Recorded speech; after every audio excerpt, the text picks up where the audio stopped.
नमस्कार मित्रांनो, पुन्हा एकदा स्वागत आहे तुमचं आपल्या माझ्या यूट्यूब चॅनलवरती. मित्रांनो, महाराष्ट्रातील सर्वात मोठा आगमन सोहळा म्हणजे चिंचपोकळच्या चिंतामणीचा आगमन सोहळा आपण तो अनुभवण्यासाठी आहे ना आज आलो आहे लालबागला. आता पण लालबागच्या मैदानामध्ये आहोत. इथून आपण जागा ज्या ठिकाणी बरोबर कला केंद्र आहे त्या ठिकाणाहून आगमन सोहळा सुरू होणार आहे त्या ठिकाणी जाऊया आणि पुढची जी सर्व माहिती आहे ना ती तिथून देऊया.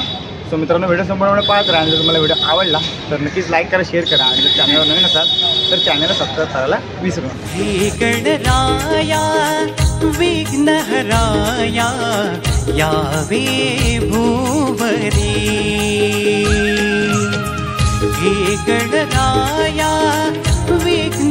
तर मित्रांनो, या ठिकाणी तुम्ही जो गेट बघत असाल ना तर इथेच आपला चिंचपोकळचा चिंतामणीचा जो बाप्पा आहे ना तर तो आतमध्ये आहे. तर आपले मित्र आहेत, गावाकडचेच आहेत आणि त्यांच्यामुळे आपल्याला इथे येणं थोडं पॉसिबल झालं. तर दादा जरा तुझं नाव सांग. ओके, आजचं नियोजन कसं आहे? म्हणजे नियोजन दरवर्षीप्रमाणे यावर्षी 105 वर्ष आपलं मंडळ आहे. हां, आणि पोलिसांना सुद्धा आपण सहकार्य करून थोडं काही शिस्तबद्ध करायला पाहिजे. बरोबर. हां, ओके. कारण तर बघितलं ना बऱ्यापैकी सगळी गर्दी वगैरे बघतं तेवढी हँडल करायची म्हणजे काही खायची गोष्ट नाही. मंडळाचं नियोजन खूप चांगलं आहे. हां हां हां, त्यामुळे. आणि दुसरे सुद्धा दादा आहेत, हे सुद्धा आपल्या गावाकडचे जर कोकणात दिले आहेत. दादा तुमचं नाव सांगा दादा. माझं नाव साहिल. ओके, आणि तुम्ही पण मंडळातले जा. तर मित्रांनो, ह्या दोघांमुळे ना आपल्याला थोडंसं इकडे येणं पॉसिबल झालं आणि बाप्पाचं थोडंसं तेजस्वी रूप आहे ना तर ते आपल्याला पाहायला मिळालं. तुम्हाला दाखवू, फक्त बाप्पा एकदा गेटमधून बाहेर आला की तुर्तास तुम्ही व्हिडिओवरती बनवून राहा.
तुम्ही पाहिलंच असेल की आता चिंचपोकळीच्या चिंतामणीचं आगमन सोहळा, त्याचबरोबर आपण काही दुसरे गणपती बाप्पांचे सुद्धा आगमन सोहळे दाखवण्याचा प्रयत्न केला.